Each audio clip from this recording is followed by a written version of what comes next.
So welcome to the session that we've organized today called Mission-Oriented Approaches for Precision Medicine Evolution. And this session is a joint session with the Ministry of Economics of the Republic of Latvia and the Investment and Development Agency of Latvia. So I'm delighted to be here in Riga. It's my first time in Riga, and it's a wonderful place, I should say. Wonderful architecture, wonderful people, and I'm sure this session will represent the science and innovation that is in Latvia. The session is rightly titled A Mission-Oriented Approach for Precision Medicine Evolution. And this is a key issue. How can we bring precision medicine or personalized medicine into healthcare systems? And Europe has put this at its fore since 2015 with the Council conclusions on personalized medicine. But the question is, how can we bring this into healthcare systems? And this is a key challenge. And a mission-oriented approach is rightly put because one needs a collective effort at the European level to bring this into healthcare systems. And this needs from a political level, from a medical level, from a patient level, from a payers level, from a policy level to do this. So you need all the different types of expertise to do this. And we have a session today that brings together the political level, but also the scientific level, and also the stakeholder level to do this. And the question is, what is the pathway to bring personalized medicine and diagnostics into healthcare systems? And we have different issues. I mean, how do we use current treatments and diagnostics better? So how do we treat and diagnose patients better? And there's different types of diagnostics, but the question is, I mean, how are these diagnostics reimbursed, and what treatments will be linked to these diagnostics? And often personalized medicine is very much focused on the therapeutic aspects, but the key issue is around the diagnostics aspect. How do we identify patients to treat patients better? And then how in terms of cancer, how has cancer changed with time and with the different types of treatment? So you need a lot of patient monitoring to do that. And the key issue here is around data. And how do we implement these type of strategies from a political level, from a policy level, taking account the research issues, the economic issues, the healthcare issues, the data issues, and all these different factors need to be taken into account. And then how do we advance early detection and ultimately prevention? Because if we can diagnose patients earlier, we can have better types of prevention in terms of late diagnosing patients earlier so you can keep them healthier for longer. So a key issue then from a political level, if you want to have a mission-oriented approach, from a political level or policy level, do we have a clear and coherent strategy for personalized medicine? And what does that even mean in terms of cancer? At the European level, you have the European Beating Cancer Plan, which is a broad policy framework. But the question then is, since Europe is constituted by 27 member states, the question is the local context. So in terms of Latvia, what is the frameworks to support diagnostics or treatment or better use of data? And what strategies linked to these broader strategies, what services need to be put in place to support that? And what is the enabling policies? So you have a lot of different policies at the national level or at the European level or even at the international level. But the question is, how are these different policies linking together? And what is the business model? How do we organize that? Because you need a lot more public-private cooperation to facilitate this. And then what are the barriers standing in the way? And this is the key issue. Because healthcare is a cultural issue, which I was just discussing earlier. And the question is, what is the framework to support that? And when we look at healthcare, how healthcare is delivered, you have different types of stakeholders. A key issue here is academic clinical guidelines or policy guidelines. And academic guidelines framed how healthcare is delivered from a medical side, but then also you have health policy guidelines, how is resources allocated in society to implement the relevant and prospective guidelines. And this has been a disconnect in terms of how we deliver healthcare, which is really a mission in itself, because healthcare is a cultural issue in terms of how healthcare is delivered. And then you need a framework to do that. And the medical community traditionally they have guided how healthcare is being delivered, but then there's often a disconnect between the health policy guidelines in terms of the resources allocated. And this is one of the issues I would like to address in this session, because the academic clinical guidelines state out the evidence, the stated evidence in terms of how do we deliver care, but then the question is, are the resources there to support that? And that has been often a fragmented issue in terms of, you have the latest science, as we heard yesterday, a lot of the science has been presented at ESMO, so you have a lot of clinical guidelines, say on liquid biopsy or NGS, next generation sequencing, but then the payers or the reimbursement linked to different diagnostics is a key issue. And this needs to be more of a connection between the Ministry of Economy, the Ministry of Health, or the Ministry of Science, and the Ministry of Data. So it's very important today that this session is organised by the Ministry of Economy, because you really need the financial support to help to deliver this. And this is the key question, because often when we look at technology and innovation, I show this example of Mario. You have Mario at different stages of development from the early 90s to now. And the graphic has improved substantially in terms of how Mario is looking. And when a payer looks at this, or when an economist looks at this, he could say, oh, the image is just better. And Mario can still jump up and down, and you can still get the mushroom, and you can do all these magic tricks. But the question is, Mario has improved in terms of what he can do, because we have better insight in terms of the data. And NGS and different types of technologies that are linked to the area of precision medicine oncology can support a better understanding of diseases.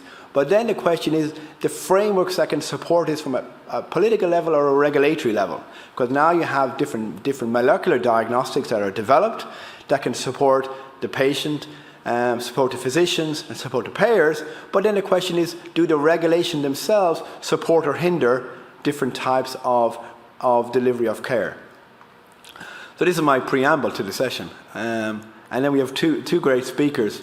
Firstly, and I apologize for my pronunciation, is Raimonds Lapiņš. Completely perfect. Okay.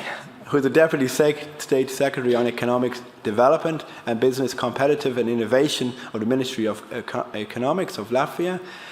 And then we have a medical specialist, and he's chief specialist for pulmonologists at Associated Professor University of Latvia, who's Alvils Krams. So we will have, we'll go through, each speaker will speak for 10 or 15 minutes, and I will ask a question after each speaker.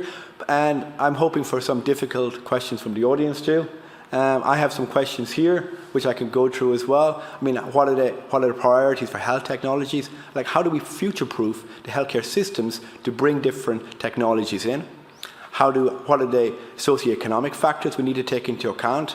How do we ensure this equality of care is delivered, and what are the policy frameworks to support international collaboration or European collaboration? So I will give the floor to our first speaker now, which is Raimonds Lapiņš, which I'm delighted to.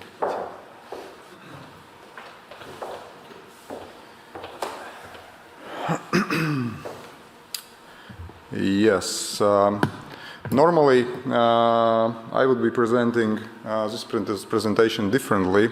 As a government, we always have a plan and then we follow, but quite often it's lies. We afterwards reverse engineer what we are doing and tell that there was a plan. In this case, I would like to stick to the way how we get to the point where we are now. And in this sense, we didn't start with a clear plan that in next 5 to 7 years we'll develop, for example, precision medicine. In 2015, we didn't have such a plan, but we knew that Latvia have some specific characteristics which led to understanding that mission approach is okay with us. Firstly, Latvia is a small country, and it is benefit. Sometimes to be small is benefit. We are good at experimentation. It means that if you want to test something, some idea in Germany, it will take you a lot of effort, and you can't do it on national level. You always have to choose smaller areas. Latvia has this opportunity. Small country, you can test on national level, in European legislation, whatever idea what you want. Secondly, small country have second very good benefit. You know the law of 6 handshakes, 6 degrees of separation. On the planet Earth, you know everybody between 6 people. So you can reach President of the United States, you just need to follow 6 people in between you. In Latvia it's 2. It's much easier to get to Prime Minister, for example, if you have any problem, you can meet 2 people and you get directly to Prime Minister. So it means that we can solve problems much faster. Third, Latvian, at least people who are following us knows that Latvians are very good when we have some kind of challenge. For example, there is countries Russia, United States and Canada, and there is one thing where they are very similar. Latvian hockey team have beaten them on championship.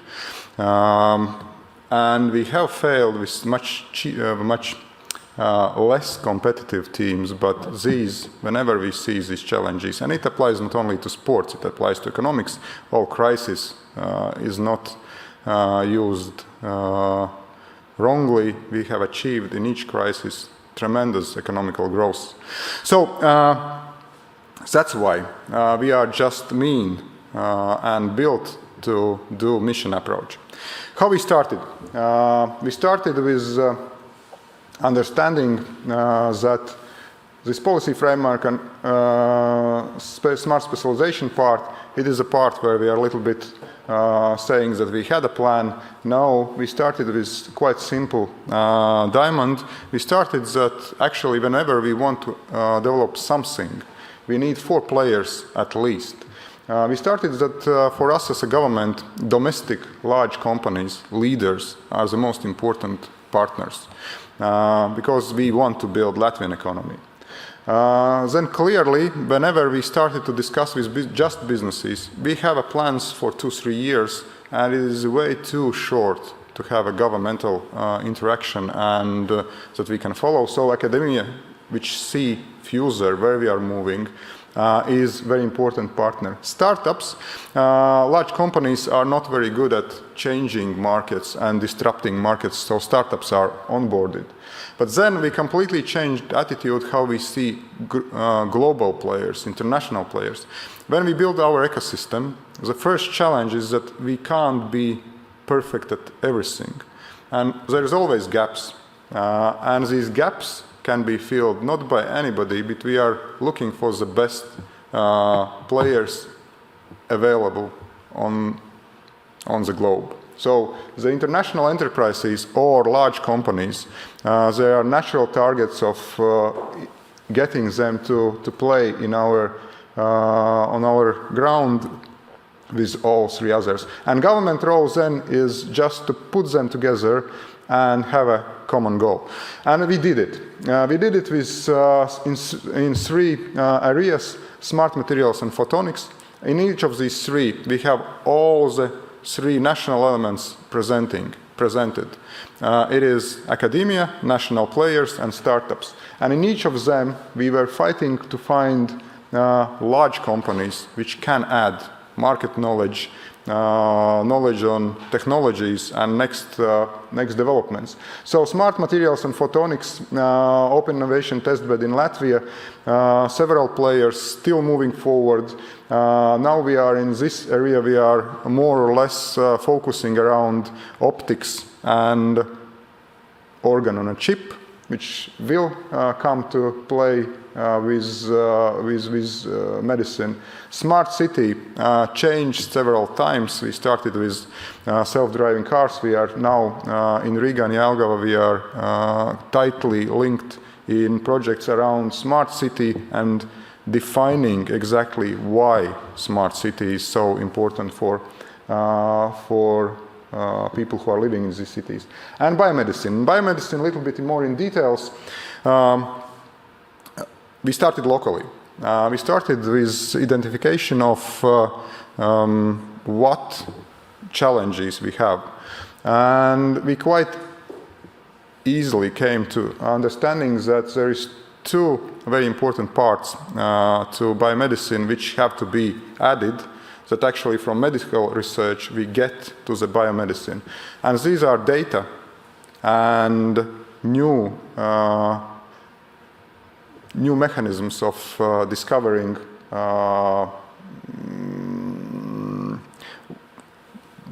genomics, actually. I lost the name, what I wanted to say. So, and we did play with the best in this time. It was Microsoft and Roche, which thanks still are our good partners on these projects. And we defined not a general development of biomedicine, but we defined that we need pilot project in this field. So Mr. Krams will touch to this one, how we get from the project and where we are now. So as a result of this cooperation, specifically on biomedicine, we get Microsoft there in Riga with their innovation center, and this led to completely change industrial policy in Latvia. So then we did our homework, several challenges which all countries are facing: COVID, aging population, digitalization, growth in world population, climate changes, which led that we, as I said, changed in the industrial policy, and we focused specifically for us on one measure. It is exports, which is 27 billion exports in 2027, and what the changes did to industrial policy. Normally, governments are working in infrastructure, access to finance, and business and exports in emerging economies. Innovations and human capital, in most cases, we are talking about, but not investing. So this was added that there is precise investments defined what government will be doing in innovation, digitalization, and human capital part. Innovation side, clearly we are focusing around the valley of death. So it's technological readiness level 3 to, I would say, 4 to 5, 4 to 6, where actually we are investing all the financial instruments. And in human capital development, we again put on table technical projects, pilot projects, where we are dealing with ICT specialists and school children education. After 5 years working with approach to of this mission approach, which at the beginning we didn't consider to be this, it's still proving that it's working. Just 2 weeks ago, again working on biomedicine and forestry in this case, we are seeing that companies like large companies, and in this case Google, is clearly on the board in this field. So Professor Krams will now cover, and I wanted just to remind, so starting from 2018, we launched pilot project where we were involved as gathering around the table all the necessary players, as I mentioned, Microsoft, Roche, BGI in this stage, which is a leader in genomics, and local players.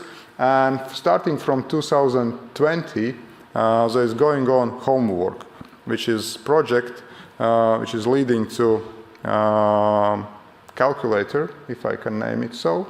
And today and next year, till the end of the next year, the most important part will be now when we have finalized the project itself to figure out how to internationalize it. It's clear that we can do part of the job locally there in Latvia, but we will be looking for broadening this up and building as a next phase, most probably in Baltic Sea region, and we'll be looking for partners on this one. Thank you. Thank you so much. Any difficult questions or easy questions? So you talked a lot about, you had smart, you utilized a lot, so you said smart materials, but you didn't say smart for education or healthcare. Yes, we are using for healthcare, but it's again, it's more of history, not of big thought. It's this biomedicine. But again, biomedicine, I'm clearly, and this smart applies to specialization too. And we started with one, like a name, but mostly it's not a name, it's a goal. It started with biomedicine as a field where we want to see achievements, and since moving forward, we have narrowed it down. It's it was in mid-2020s.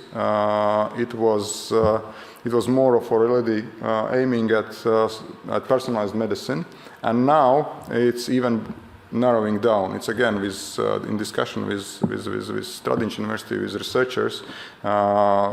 Specific research is going more and more in detail, like cancer, and specifically, for example, in this specific case, it will be lung cancer.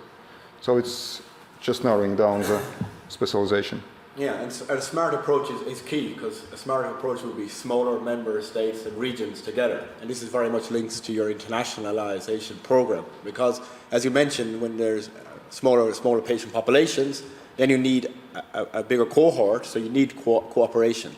And natural synergies would be in the Baltic area for collaboration. And yes, and completely agree. And there is another one part is, again, this is from science point of view, but from point of view of business application, this internationalization is very important, because if you can't scale it over the borders, it doesn't work.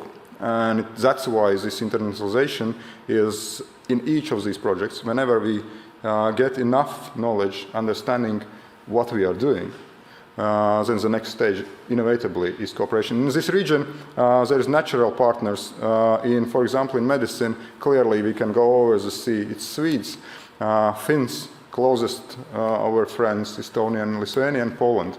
And whenever we are meeting in these, again, even these, Sweden, Poland is too small to cover all the fields. And this is already for several years, they are specializing. And it means that when we are coming with enough detailed plans and already done job, we always find that there is some specialties, some things which we do better than they, and there is always common interest. I can't remember any project where we have hit and everybody's saying, guys, no, it's done already.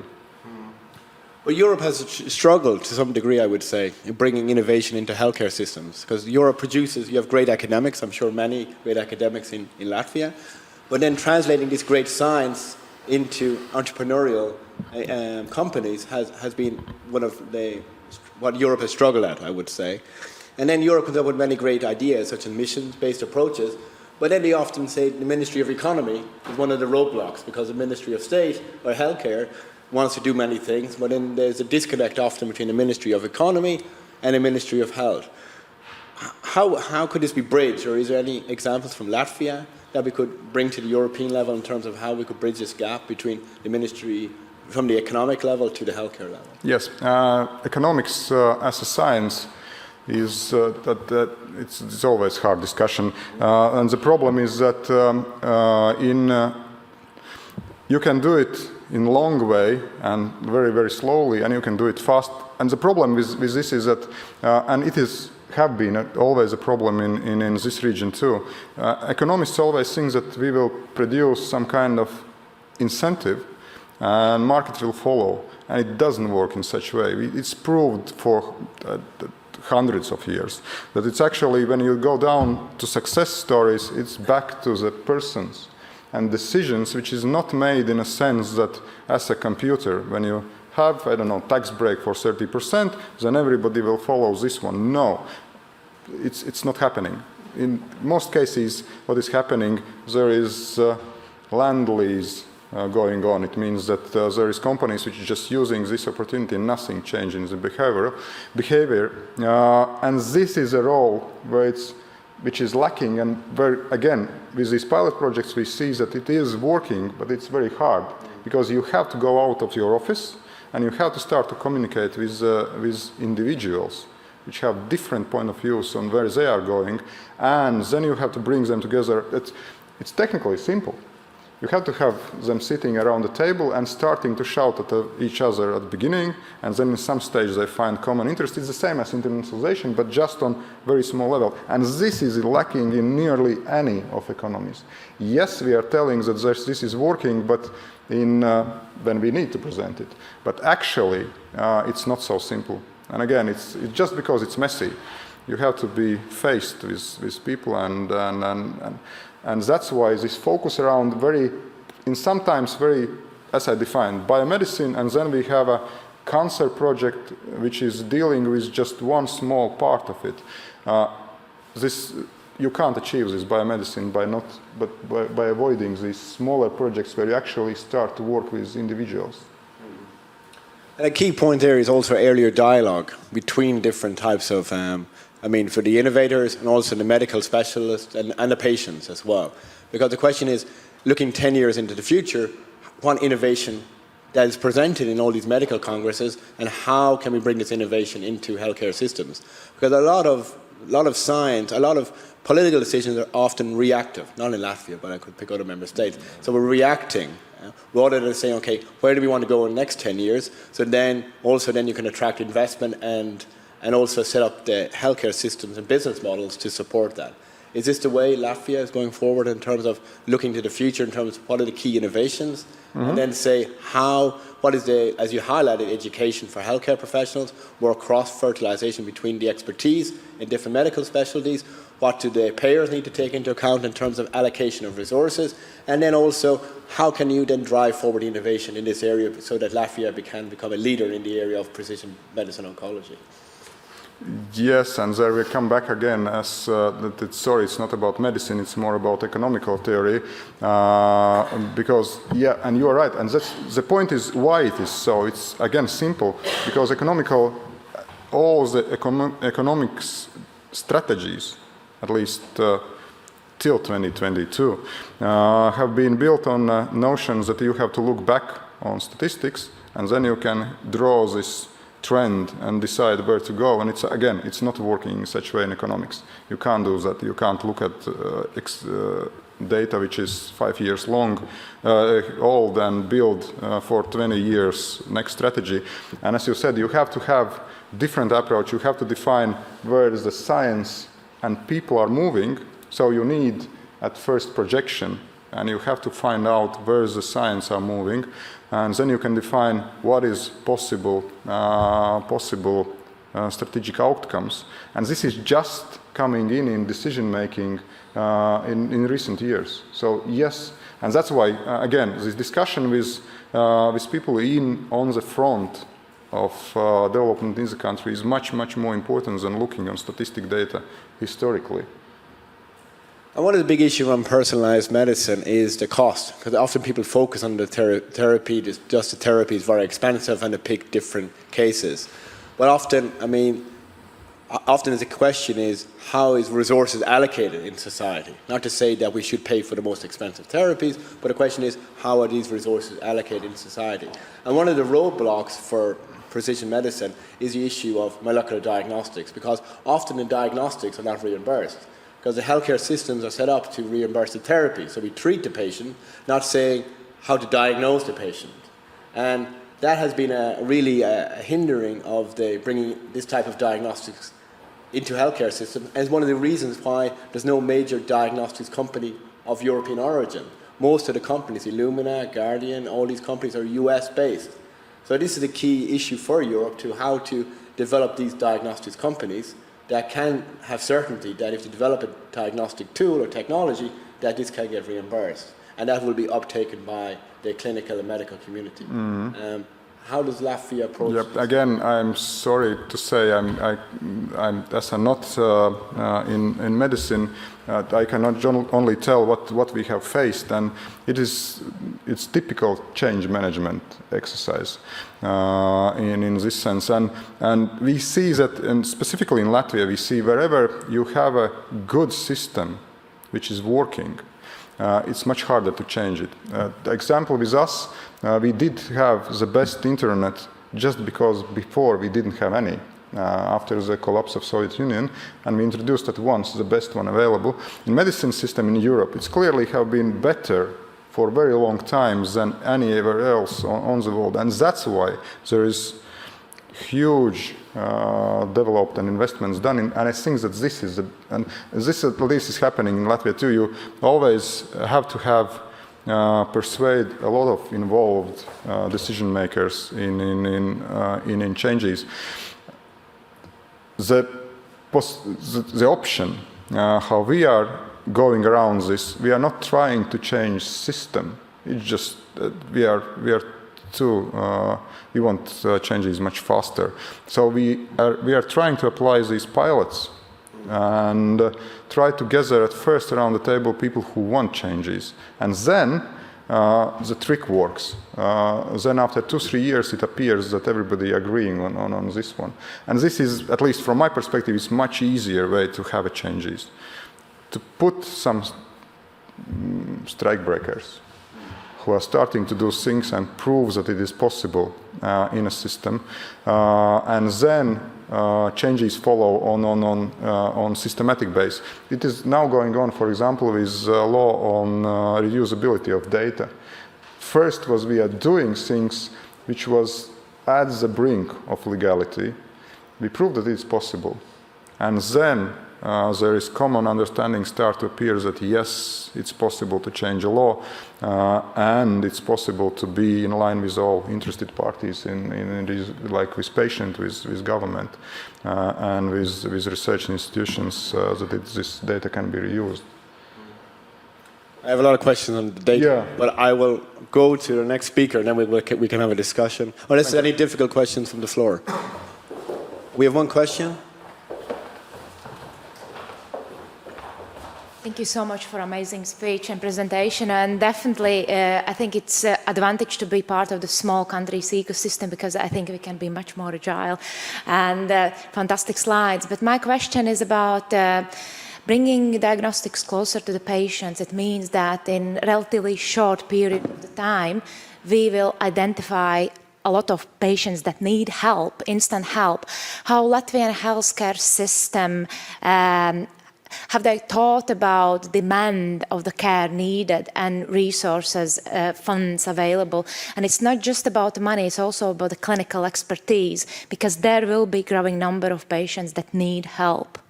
Yep, I completely agree on this. Firstly, on this notion that and we can't flood problems with money. It doesn't help. We, as I said, we have tested the human part. Actually, people who are doing the things is much more important. Changes comes where actually people are following, not where we are flooding with money. I see challenges. I see challenges that, for example, for 2 years, the focus of all economical development and health system much more was focused on one problem. It brought on the table a lot of good things. Firstly, we are much more agile. We are proved that the changes can be made much faster. Secondly, which at least on my table as Ministry of Economics is brought what you are saying. It means that it's not anymore only about exports. If I want to raise funds and focus on some problems, I'm now forced, in a good way, I'm forced to think about going on the street and finding people who are comforted with these changes. Now, it means that we are much more clear now that any of these problems, we need to find out who is a client. I'm using probably more harsh terms. It is client in this sense. And the good thing is that we have very good base now, cooperation between the two ministries, Ministry of Health and Ministry of Economics. And both sides are a little bit changed point of view. Ministry of Health is more thinking about efficiency and costs as it was before. Because they more was concerned about just reforms and finding out best models, and we are more in understanding together, by the way, with Ministry of Finance, that you can't do changes and then fund it. So you need these processes in parallel. You have to have investments and you have to have understanding what clients need. So what I'm trying to say is that we start to understand as economists that yes, there is more added value just by exports and trade. For example, in this health side, what we see that we start to calculate that even hours not used in hospital, actually we can calculate how good it for economy. And it means that we are onboarded on the sense that probably prevention is even better than healthcare. By this I want to say that I start to understand where we are, where health is overlapping with economy.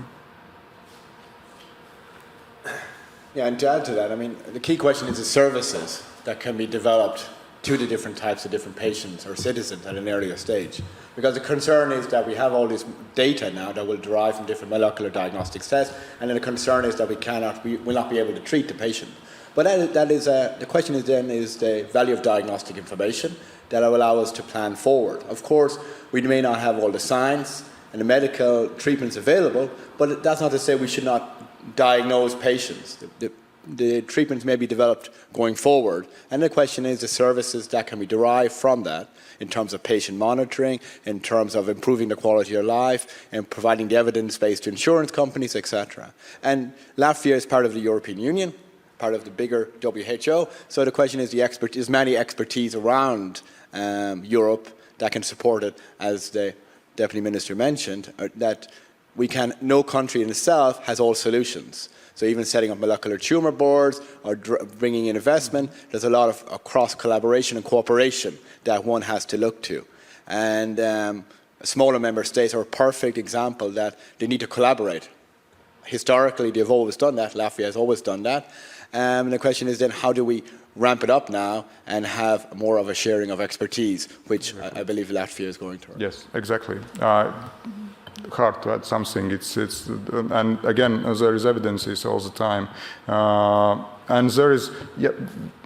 We have done cooperation in the region, but still most probably there is a lot of things which we even didn't consider to be shared, like sharing information about patients. This will be most probably one of the first burdens if you want that the best possible treatment, if it's available in Tallinn, then most probably logical would be sent to a patient to the Tallinn and not try to everything to duplicate in each country. But the biggest benefit, again, from economical point of view, is when we start to discuss that this is service, then I am on solid ground. I start to understand what I have to do. Because then we talk about investments, then we start talk about value of service, cost of service, and it's much easier for everybody to start to understand how to build it.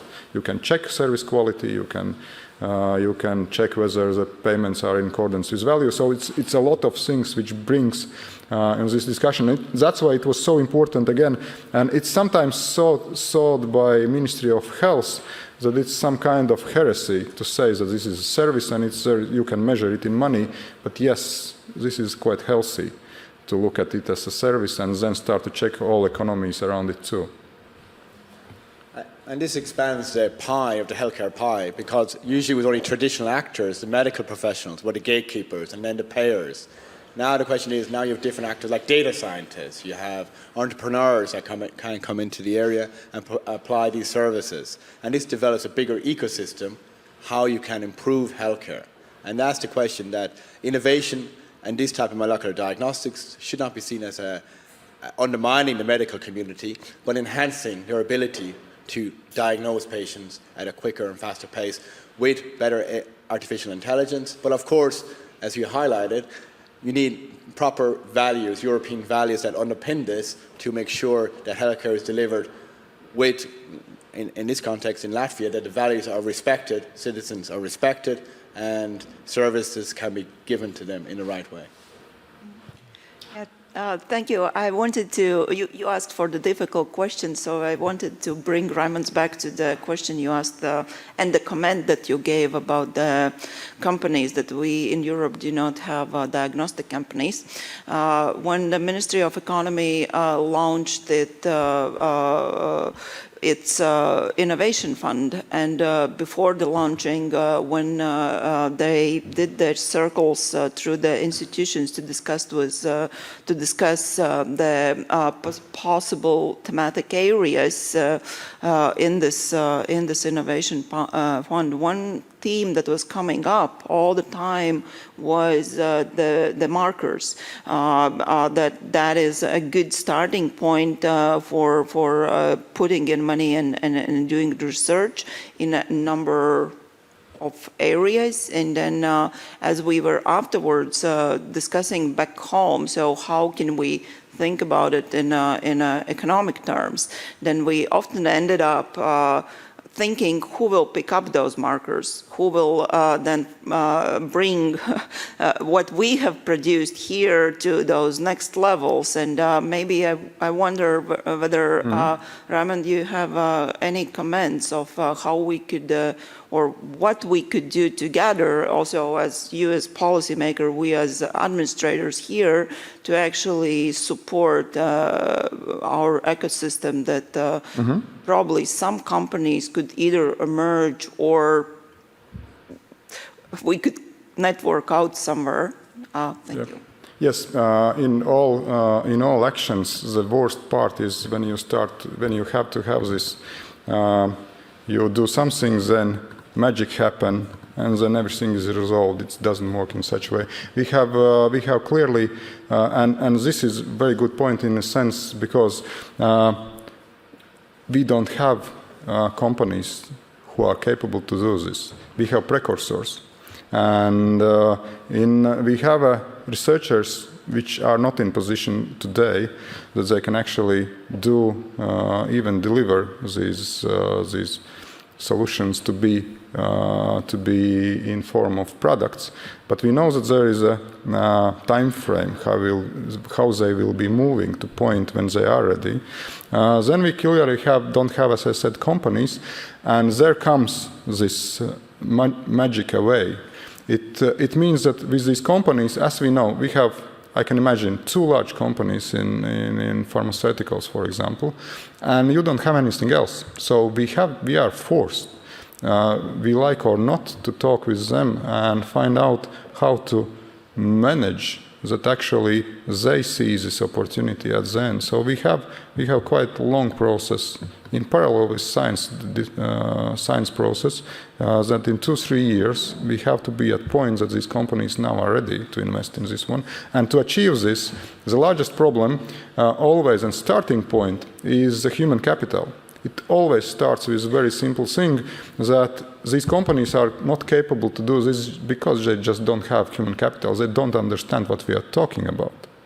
And it means that in our case, the simple start always is an educational program. And before the educational program, we need faculty who actually can train on the level which is not even European. It has to be global. Nobody will today study anything which is the best available in the world in your budget, I would say. So if you and it means that from point of view of government, investment, and the most important investments again is clear. It is in this faculty. So what I said, I'm sorry to say, it's again not in policy of healthcare, it's policy in education. And it's simple and doable, which is the best part. So you can train the best faculty there for Latvian universities or attract it. And having 2-3 years, first 5-7 people who start to understand what is biotech actually is, and put them in these companies. And then it's starting to, from today it seems parallel processes, but in fact they are crossing in 5-7 year time. So they can come on point. And it means that we have 3 points to invest from government side incentives: human capital, research, and business strategy. It's not business investments, it's more of changing the strategy towards where we want to do it. Thank you so much. I will go swiftly to our next speaker, which I'm looking forward to the presentation, which will give a use case example. Dear Chairman, dear colleagues, and first, thanks to Minister of Economics for inviting me to this beautiful event, and also thanks for support of our project. Some corrections: I'm professor at Latvian University, and I'm chief specialist in pneumonology at Riga East University Hospital. Okay, this is about big data, about liquid biopsy for improvement of lung cancer diagnostics, and this is a project. This is University of Latvia involved, and also in collaboration with Riga East University Specialist Center of Tuberculosis and Lung Diseases. And aim of this project is to develop big database technology, risk calculator, to improve early diagnostic of peripheral lung cancer. And the hypothesis is that the addition to comprehensive clinical data set and the blood liquid biopsies in the identification of somatic mutations in circulation tumor DNA improves malignancy risk stratification in undetermined lung nodules. And if we have centrally localized lung cancer, there is no clinical and scientific problem. It's easy. Some findings on CT scan and a chest X-ray, bronchoscopy, biopsy, everything is clear. The different cases is even there is some peripheral pulmonary nodule indeterminate, because we are a little bit blind. We must use another technology to guide the biopsy forceps to the nodule, and if it's a smaller nodule, it's a very difficult task, and quite frequently we are performing surgical biopsy to decide the therapy, and it's expensive. And for example, among Medicare claims, in more than 40%, the total cost in management of lung cancer, they are attributed to invasive procedure and benign lesions. This is most expensive surgical biopsy, and it is a clinical and scientific problem. For example, if a nodule 2 centimeters in size and diameter, and the success rate for transbronchial lung biopsy under X-ray guidance is about 30%. Depends from the experience of the specialists. And we have in university clinics, we have newer invasive navigation technology.